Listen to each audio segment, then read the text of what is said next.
Imagina un líder apasionado y enérgico que ha conquistado el mundo de la consultoría y el coaching. Javier Iglesias, fundador, escritor y CEO. Es un verdadero experto en recursos humanos, operaciones y manufactura. Su historial de éxito en organizaciones multinacionales complejas lo convierte en un líder destacado en su campo. Con una mente estratégica y una visión global, Javier domina el arte de la excelencia operativa y la búsqueda ejecutiva. Además, su habilidad para inspirar y guiar a otros a través de su coaching y consultoría es insuperable. Pero eso no es todo. Javier también destaca por su compromiso con la comunidad, como presidente de una importante organización sin fines de lucro y miembro fundador de una fundación dedicada a crear conciencia sobre una enfermedad poco común. Eso demuestra su deseo de marcar una diferencia. Como cereza en el pastel, Javier es también coautor del libro Mindset Wizardry, una obra fascinante que revela la magia detrás de VUCA. Volatilidad, incertidumbre, complejidad y ambigüedad. Javier Iglesias es el líder que todos buscan, combinando talento, visión y pasión en una mezcla poderosa que deja una huella duradera. Muy complicado y al menos pocas veces en mi vida me toca ver un perfil de alguien que combine pues, ¿no? la parte de operaciones con la parte administrativa, recursos humanos sobre todo. Y aquí me nacen algunas preguntas para ti, aprovechando tu experiencia, ¿no? Porque en esta parte de Lean, que tú lo eres experto también y lo viviste y con consultorías muy fuertes, ¿verdad? Shinji-Jitsu pues proviene, ¿no? de la raíz de estos temas, ¿no? ¿Por qué en una gran mayoría, no voy a generalizar, pero en una buena mayoría las áreas de recursos humanos están despegadas de Lean? Cuando una empresa dice, vamos a implementar Lean y todo eso, normalmente áreas administrativas dicen, no, esto es de operaciones, esto es de producción, se van como despegando, ¿no? Y también RH se va como despegando, ¿no? ¿Qué pasa ahí? Pues, ¿no? Esa sería una pregunta. Y la otra pregunta es, ¿qué beneficio le da al negocio cuando cuando en tu experiencia, vamos a implementar toda esta filosofía de Lean en recursos humanos y hacer todos los cambios que sucedieron en esa vida profesional? ¿Qué beneficios le da al negocio, verdad? ¿Y qué beneficios le da a la estrategia de Lean global en la compañía? Las dos muy buenas preguntas. La primera, desalineación o desalineamiento entre el negocio y las funciones desde el punto de vista de que tú no puedes nada más implementar Lean en la operación y todos los demás, si pensamos en la cadena, en el value chain de adentro de la organización, todo lo que está ocurriendo con las funciones de soporte, por sean funciones de soporte, tienen que estar alineadas con lo que está pasando en la operación. Tú no puedes acelerar el proceso acá adentro y el de acá atrás dejarlo muy lento, porque entonces no te va a poder apoyar a la misma velocidad y eventualmente tú sabes que va a colapsar. Va a colapsar todo, porque la velocidad a la que todo el negocio va a caminar va a ser la velocidad del más lento, no del más rápido, porque el más rápido rompe la cadena. El lento es el que te va a frenar. Si tú vas muy rápido, te vas a tener que frenar para que el de atrás no se quede atrás y vas a tener que ir muy lento. Entonces es desalineamiento de negocio. Tú no puedes implementar un concepto como Lean, una transformación. Mucha gente ubica Lean Manufacturing como el concepto Lean Manufacturing, porque así comenzó, pero es Lean Thinking, no es Lean Manufacturing. ¿Tú crees que la palabra manufacturing ha hecho daño en la historia? Sí. Yo digo que sí, porque en mi experiencia, después de vivirlo en operaciones y luego vivirlo en funciones, yo personalmente me ha gustado al extremo de tomarlo, de inclusive implementarlo en casa. Yo, por ejemplo, desde muy chiquito a mis hijos, cuando yo los llevaba a la escuela, porque me tocó en el tiempo que no me tocó estar para adelante y para atrás, me tocó llevarlos a la escuela todos los días en la mañana. Y lo que íbamos platicando eran cosas como las 5 S.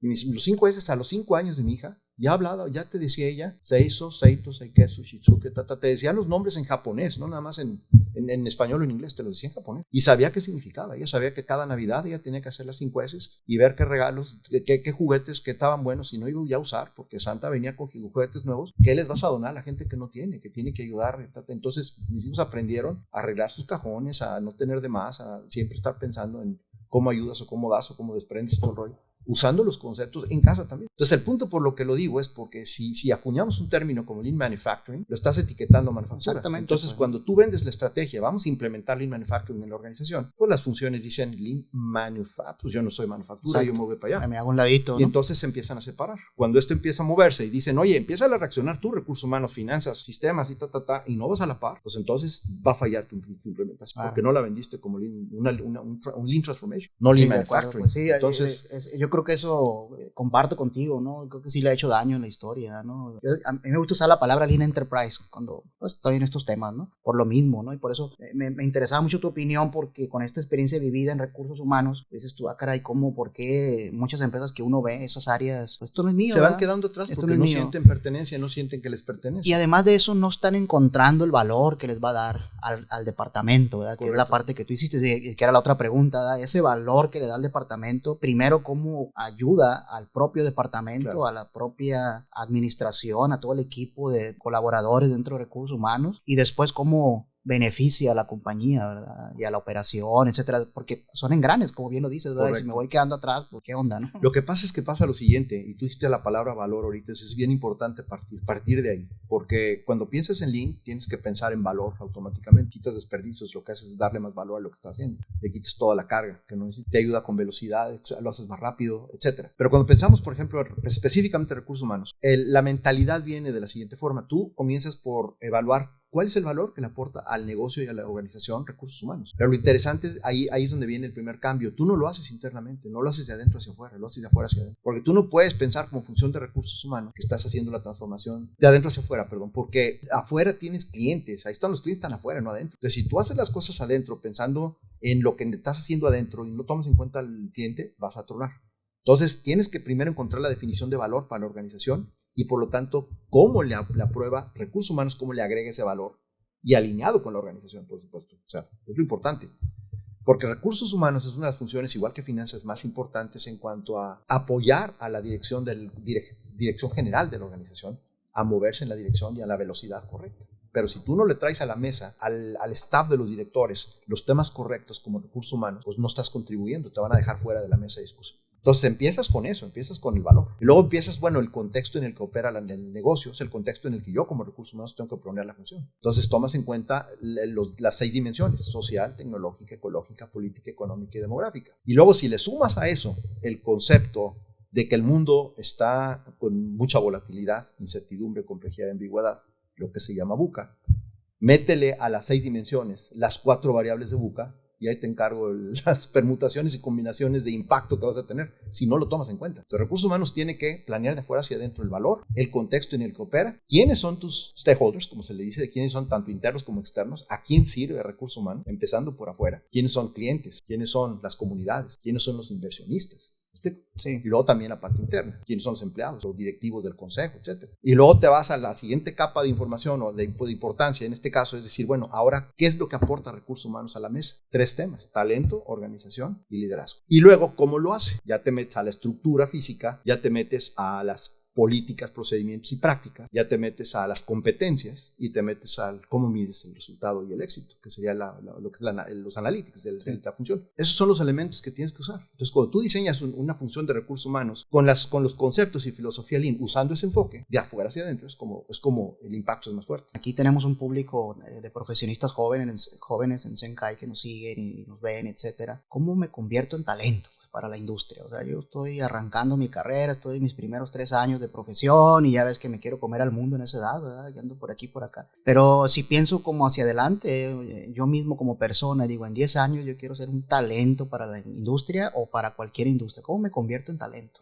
Si ya estás trabajando en una organización, tú dices si estás trabajando ya en la organización, si estás buscando entrar si estás trabajando ya en la organización. Si ya estás trabajando, lo más importante, hoy día, ¿qué es lo que está pasando con las organizaciones en general? Que estamos con tanto VUCA, déjame usar el término otra vez porque es lo relevante al final del día, porque el libro y todo lo demás. Estamos en un mundo con un entorno volátil, incierto, complejo, ambiguo y ahora agrégale hiperconectado. Entonces, mucho de lo que está pasando con esto es que causa a las organizaciones alentarse, no porque no hayan por dónde empezar y empiezas a picar por acá y no funciona y picar por acá hasta que de repente alguien llega y te compra o te cierra o te quita o ya no eres rentable en el entorno que estamos. Entonces, ahorita la clave principal de los jóvenes o del talento joven es decir, este es mi rol en la organización, cómo le agrego valor haciendo lo que puedo hacer yo ahorita, cómo lo puedo hacer más rápido, qué puedo hacer yo. Y hoy día con todas las herramientas que existen, puedes inclusive, es increíble, pero puedes ponerle tú en inteligencia artificial, métete a ChatGPT y escríbele un párrafo completo, es decir, este es mi rol en la organización, soy esto y esto y esto, y pone tu job description y pregúntale cómo le puedo agregar valor a mi organización en mi puesto, y te va a dar un sinfín de posibles opciones, porque tú le vas a poner en qué industria estás trabajando y todo, te va a decir hasta eso. Hay muchas ventajas ahorita para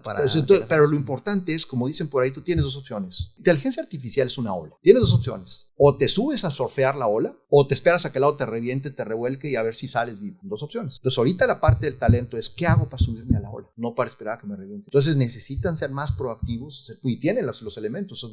Las generaciones nuevas le tienen menos miedo a la tecnología, le tienen menos, al contrario. Es más normal para ellos. Claro. De hecho, probablemente ya estén haciendo algo así. A diferencia de las generaciones con un poquito antes que tiene alguien que darte la idea y a lo mejor tienes miedo a hablar con ChatGPT o no sabes ni qué te va a decir. ¿Quién anda ahí? Y no lo haces aunque te digan cómo. Sí. Entonces es mucho esa resistencia y tiene mucho que ver precisamente porque el mundo VUCA causa muchas cosas en nuestra cabeza y nuestra mente es la que dirige todo lo que hacemos. Todo lo que hagamos en nuestra vida lo dirige nuestra cabeza. Si la cabeza estaba bombardeada por un mundo volátil, incierto, complejo, ambiguo e hiperconectado, imagínate, del cóctel, del smoothie que traemos ahí arriba en la cabeza, ¿no? Y fíjate, agrego un elemento aquí para escuchar tu opinión, el pensamiento negocio. O sea, regreso a lo mismo, estos profesionistas que están iniciando y en su momento cuando yo inicié mi etapa, difícilmente pensaba en negocio, ¿no? O sea, pensaba muy técnico, me contrataron para atender aquí esta línea de producción o atender esta máquina, mi carrera es ingeniería, pero esa formación que a mí me dio la educación, la carrera, pues me la dio técnica, ¿no? Máquinas, aplicar la parte científica, ¿no? O sea, pero negocio, ¿no? O sea, ¿cuánto vale la acción de la empresa donde estás? ¿Y por qué sube y por qué baja? ¿No? Y cómo son las tendencias de los negocios y quiénes nos compran, quiénes son los clientes que nos compran. Casi no sabemos, ¿eh? Yo pregunto eso mucho en mis cursos, cuando doy cursos. Me atrevo a decirte que un 98% no sabe cuánto vale el valor de la compañía. Además, no saben si son públicas o privadas, ¿no? Entonces, eso a mí me lleva a pensar que nos falta un pensamiento de negocio también y que pudiera aportar mucho a la industria. Yo me imagínate todos, en recursos humanos, tú estás liderando todas 10 organizaciones y que todos tus ingenieros de esas empresas pensaran como negocio. Le tienen que ayudar al negocio, ¿no? Por consecuencia. Bueno, ¿cómo ves eso? Ese es un problema, según lo que he vivido, me ha tocado en mi carrera y ahora, después de lo que estoy haciendo ahora. Es básicamente, yo creo que es un buen coaching de parte de los líderes de la organización donde estés trabajando. Porque una de las cosas que hacen los coaches es precisamente dirigirte no con decirte qué hacer, porque eso es lo que mucha gente cree, que el coach es el que te va a venir a decir con la varita mágica. Haz esto, ¿no? Haz esto y lo haces. Eso no es coaching. Pues. Eso no es coaching. El coaching te hace pensar a ti lo que ya sabes dentro y nomás te hace descubrir. Por un lado, si tienes alguna limitante que no te permita alcanzar esa meta, o por otro lado, cómo te ayudo a alcanzarla más rápido. Pero no se trata de que le des tú la varita mágica. Y el problema que yo veo es que a las organizaciones les pasa eso. Entonces, la mentalidad, lo que se le llama en inglés el business acumen, no es una de las competencias que se tienen como número uno. Las organizaciones que ya entrenan a sus empleados de cualquier nivel en business acumen son los que empiezan a sembrarles esa inquietud de que piensen como emprendedores, que piensen como dueños. Porque ya hoy día, cuando antes hablábamos de engagement y luego empezamos con accountability y ahora lo estamos llamando ownership. Entonces ya cambiamos de engagement, que es como diciendo cómo te mantengo entretenido para que no te vayas. El accountability, cómo te juzgo y de que tienes que hacerme esto para que, o sea, la accountability es la responsable de los resultados y el ownership es tú eres el dueño. Ahora empodérate. Ahora tú manejas, exactamente. Entonces tú no vas a empoderar necesariamente, porque el problema con engagement y con accountability es que el problema con esos dos es que son, como se le llamaría en el lenguaje de Lean, son lagging metrics. O sea, el engagement tú es lo que mides después de que pasó cierto tiempo. El engagement tú no lo mides lo mides after. O sea, después de que ya ocurrió, mides el engagement. Ya, que salgó el niño. Por eso las famosas encuestas de engagement a los 6 meses, y quieres que en 3 meses te arreglen todo lo que los líderes hicieron mal durante 6 meses, quieres que el último mes te lo arreglen. Los empleados se quedan con el sentimiento de lo que me hiciste hace 6 meses, no lo que me estás tratando de lavar el coco un mes antes de la encuesta para salir bien de puntos. Entonces, es lagging. Y el accountability es lagging también. El ownership no, porque el ownership tú eres el dueño. Tú estás tomando decisiones de qué hacer para que pase X. O sea, no es lo mismo causa-efecto que causar el efecto. Causa-efecto es ya pasó, analiza la causa raíz y corrígela. Causar el efecto es anticipar lo que va a pasar. Es la diferencia. Pues vamos a platicar de... ¿Qué te parece? Venga, ¿Sí? Me suena familiar. Te suena familiar, ¿verdad? Yep. Este libro que escribiste con la persona, mencionaste con Debbie. Mindset Wizardry. Es muy interesante el mundo VUCA. Has hablado ahorita un poquito del mundo VUCA. Me gustaría que nos platicaras qué se trata esto, ¿no? La idea del libro. O sea, hace ratito en la plática de la evolución de lo que fui haciendo, llegamos a ese punto del libro, ¿no? ¿De dónde nace la inquietud de escribir el libro? Yo hace 18 años viví una experiencia en Monterrey. Hace 20 años ya. Viví una experiencia en Monterrey donde trabajando en Ciénega de Flores, en el norte completamente, casi enfrente del aeropuerto del norte, había un crucero, que era el último crucero con semáforo antes de agarrar la carretera, y había una señora vendiendo flores, rositas, con 2 niños. 6:15 de la mañana yo llegaba estaba con plan manager, llegaba súper temprano, fue hace más tiempo, estoy hablando de como 25 años. Llegaba yo para llegar a la oficina temprano y ahí estaba la señora vendiendo flores a esa hora. Me llamó la atención, con una sonrisota, llegó, se acercó, me tocó el vidrio, quiero una cosa. Y le digo a la señora, me compró la sonrisa, porque con una sonrisa que en lugar de estar con la pobrecita así que me andan regenteando, una sonrisota. Entonces me llamó la atención, le dije, ¿sabe qué? Ya voy a la oficina ahorita y no puedo hacer mucho con una rosa ya, pero de regreso, si no le importa, ¿a qué horas va a estar hasta aquí? Me dijo, ¿a qué horas vuelve usted? Digo, yo paso por aquí como a las 6. No se preocupe, aquí estoy. Y le dije, ¿sabe qué? No se preocupe, ahí le va el dinero. Y se lo pagué. Me dijo, ¿sabe qué? No, no, ahí le va el dinero y al rato vengo por ella. Y regresé y ahí estaba la señora. Fue ahí, yo no la veía porque estaba el trafical de regreso. Fue ahí, me buscó, vio el carro, me tocó el vidrio y me dijo, aquí está su rosa y llévele otra. Hay más mujeres en su casa. Le dije, bueno, mi hija está muy chiquita. Me dijo, llévele también una. Le dije, se la voy a pagar. No me la pague. Usted confió en mí. Aquí está. Ay, y la sonrisota. Otra vez. Y esto me pasó por semanas. Yendo y viniendo, la sonrisa. Y no conmigo, con todo mundo, con quien llegaba. Nadie le compraba. Muchos no. Yo, pues, ¿qué le pasa a esta señora? ¿Por qué sonríe tanto? O sea, ¿qué onda con su vida? Nosotros en el clima ahí, bien tranquilos, veníamos echando chispas de algo. Y esta señora afuera, con el calorón o el frío, lo que tuviera, está con los dos chiquitos vendiendo rosas. Me orillé y la llamé. Le dije, a ver, vamos a platicar un ratito. Y llegué a conocerlo un poco más. Una filosofía de vida impresionante que dije yo, wow, si esta señora pudiéramos sacar su ADN y clonarlo, se acabaría el problema del mundo entero. Es increíble la forma de pensar. ¿Cómo ayudo a mi esposo? Él tiene 2 chambas y sin embargo queremos darle mejor vida a mis hijas. ¿Cómo le hacemos? Y yo así con la baba hasta el suelo. Dije, no puedo creerlo. Y tomando notas, pues después, no ahí en ese momento, pero tomando notas por mi lado, aquí escribiendo algunas ideas de lo que me platicaba. Decía yo, wow, qué filosofía tan increíble para una persona que no tiene ni siquiera escuela. Si está cultivando sus propias flores y las trata de vender para ayudar a su esposo. Pero ¿cómo enfrenta la vida? Dices tú, pues si todo el mundo tenemos las mismas preocupaciones de afuera y esta señora ve que sonrisota. Todo tiene que ver cómo está viendo ella la vida. Y como empieza a platicar las cosas, dije, bueno, qué increíble. Tomé mis bullets y ahí lo dejé. ¿Sabes qué? Tengo que escribir un artículo de esto, tengo que escribir algo. Nadie se hablaba ni de blogs ni de nada en aquella época, pero dije, tengo que escribir algo. Un artículo y a lo mejor hablar en la empresa de esto, a ver si cambiamos a la gente, lo que sea. Nunca lo hice, pero lo dejé. Dije, bueno, de algún día voy a escribir a lo mejor hasta un libro de esto. Y lo dejé. Pasaron los años y no hice nada.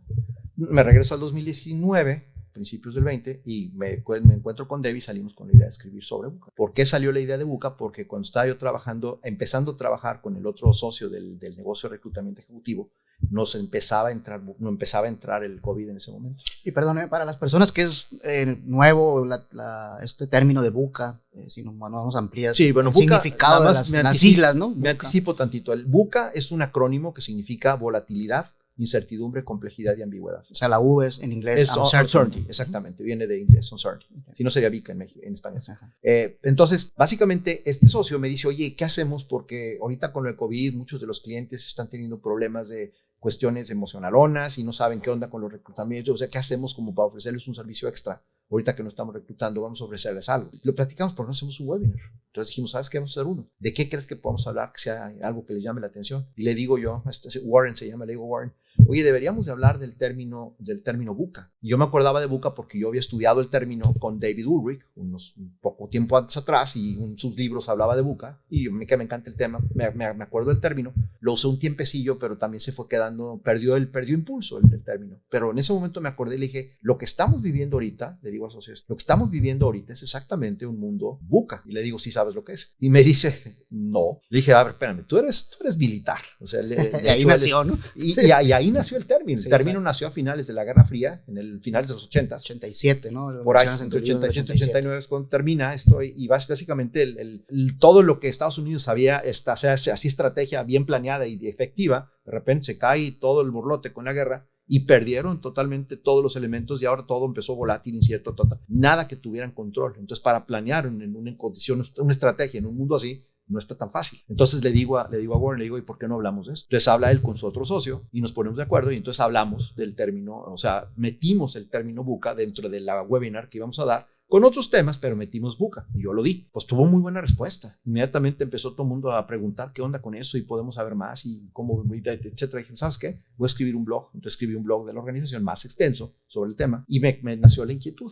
Entonces Debbie me contacta. Por otro lado, sin saber nada, empezamos a platicar de la idea y le saco el término Buca y me dijo, me encanta. Entonces vamos a escribir sobre el término, sobre el libro. Se pone a investigar el término y me dice, oye, fíjate que en Amazon, no recuerdo bien el número, pero eran como 30 y tantos textos o libros escritos sobre el término Buca. Todos escritos sobre negocios. Cómo aplicar el término Buca militar ahora a negocios. Porque así se usó durante el tiempo que se usó después de que se usó en la milicia. Y lo único que le dije yo, tiene que haber algo diferente que escribir un libro del mismo tema, donde ya hay otros 30 y tantos libros, que probablemente sepan más del tema de negocios que nosotros. Entonces le digo, creo yo que aquí el punto principal es que el efecto VUCA es un entorno, no es una técnica, no es una estrategia, no es Kaizen, es VUCA, es un acrónimo que implica esto, y todo es negativo. Entonces, ¿qué hacemos? ¿Por qué no pensamos que ese entorno no nada más le impacta a la organización? ¿Quiénes trabajan en la organización? Los empleados. Y antes de que le pegue a la organización, le pega al empleado. ¿Cómo nos pega? Y ahí fue la profundidad y fue en ese momento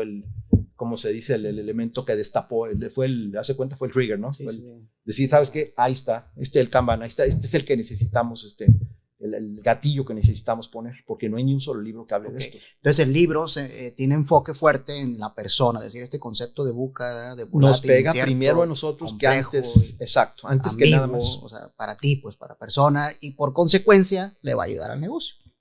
De donde se desarrollen las personas, ¿no? Ese fue el razonamiento. Y de hecho el nombre, por eso se llama Mindset. Se llama Mindset porque primero trabaja con la mente. Y Wizardry, no querías ponerle Mindset Magic, pues porque sonó así como que Magic Mike y cosas así. Dijimos, no. Vamos a ponerle algo Mindset Wizardry. Entonces el Wizardry es como si es magia. Y el término que dice abajo, The Magic of Thriving, o sea, la magia de florecer en un mundo volátil, incierto, complejo, ambiguo, es porque la magia está dentro de nosotros. Ya cuando entendemos qué es lo que causa el problema, qué es lo que hace VUCA con nuestra cabeza y cómo lo atacamos, ahí fue donde dijimos, ¿sabes qué? Esto es muy importante. Sí tenemos que trabajar en esto y ponerle un framework. Y ahí fue donde diseñamos el framework, le pusimos todo lo que ya tiene el contenido del libro. Y usamos una analogía de aviación, porque a mí me encanta la aviación de un principio, le platiqué mi idea de cómo hacerlo. Decir, bueno, pues si nuestra vida es un avión, es nuestro avión, y nosotros somos los comandantes de nuestra vida, de nuestro avión, somos los únicos y responsables 100% de lo que ocurra con eso. ¿Por qué no usamos esa analogía? Porque en el crecimiento del hombre, la única forma como un ser humano crece es cuando hay adversidad.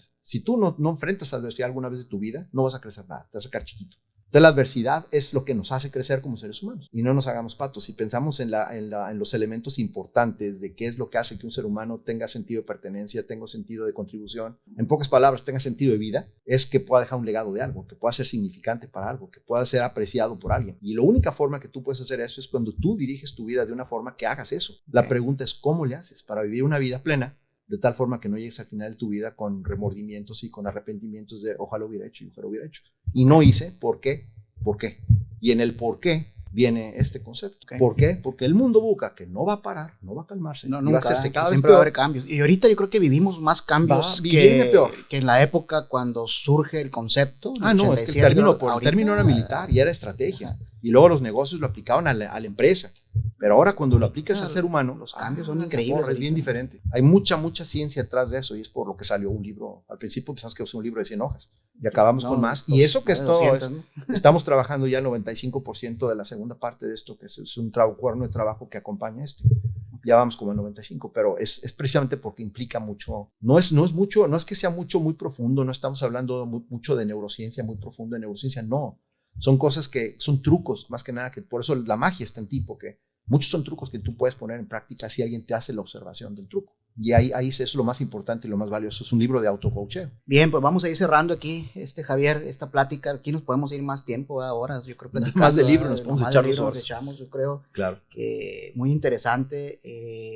Creo que queda claro ahorita la propuesta de VUCA. Hay que comprar estos libros, ¿no? O sea, hay que invertir en nosotros mismos y aprender de gente con mucha experiencia, vivida sobre todo, y todo ese camino de cosas que te lo ponen aquí, ¿verdad? En un libro, y a veces no alcanzamos a ver eso, ese valor agregado, ¿no? ¿Algo que quieras agregar, Javier? Pues primero agradecerte mucho a Lean Outlet por traerme a Tijuana y a ti por la oportunidad de que estando aquí me invitaste a tu programa, que sigue siendo un honor estar aquí con ustedes. Y lo importante es que tomemos en cuenta de que la magia de lo que está pasando en el mundo no es inusual, es situación difícil en todas partes, todo, pero al final del día nosotros, sabiendo cómo nosotros podemos al final de cuentas dirigir nuestra propia vida de forma tal que podamos salir adelante. Los aviones no despegan con el viento de cola, con el viento atrás de nosotros a nuestro favor, despegan con el viento en contra. Okay. Y entre más viento en contra, más alto y más rápido asciende el avión, más rápido. Okay. Entonces nosotros como seres humanos, nuestra vida va a crecer infinitamente más rápida entre más entendamos que el mundo VUCA nos crea adversidad. La adversidad nos va a crear miedo. Pero si cuestionamos el miedo y lo ponemos en un contexto correcto y entendemos que el miedo lo estamos creando nosotros por una experiencia del pasado o por pensar en el futuro que no lo conocemos y no vivimos el presente, estamos perdiendo la oportunidad. Esa adversidad es nuestro amigo, Buca es nuestro amigo. Lo importante es entenderlo así. Okay. Y la adversidad nos va a ayudar a crecer como seres humanos más rápido y más alto. Interesante esa analogía del avión, del viento en contra. Así despegan los aviones. Muy interesante. Y el último Uno punto puede es, pensar que no. El último punto es porque alguien puede decir, sí, pero ¿qué pasa si el avión se llega a caer? Ahí la parte importante, y en el libro viene todo eso, es básicamente cuando tú te vacunes con ciertas habilidades. Inteligencia emocional, grit, resiliencia, manejo de la energía, etcétera, etcétera. Hay un par de herramientas más. Y una buena actitud, lo que llamamos los superpoderes. Haz de cuenta que tú haces que tu avión se convierta en un avión de goma. Entonces, si tú vuelas muy alto y te llegas a caer, como es de goma, no se rompe, rebota. Y entre más alto rebote, más duro te caes, más alto rebotas, sales mejor adelante. O sea, la gente que vive esto, por eso la magia está dentro de nosotros. Pero lo importante es que aprovecharla. Muy bien, interesante. Pues muchas gracias. Por un honor placer, tenerte aquí. Gracias a todos por escuchar este episodio y pues los invitamos a que se suscriban a este canal, que compartan también con sus contactos este canal, estos podcasts, y le lleguen a más gente y así podamos seguir trabajando para tener mucho más información valiosa para ustedes. Gracias y nos vemos en otro episodio más de Zenkai el Podcast.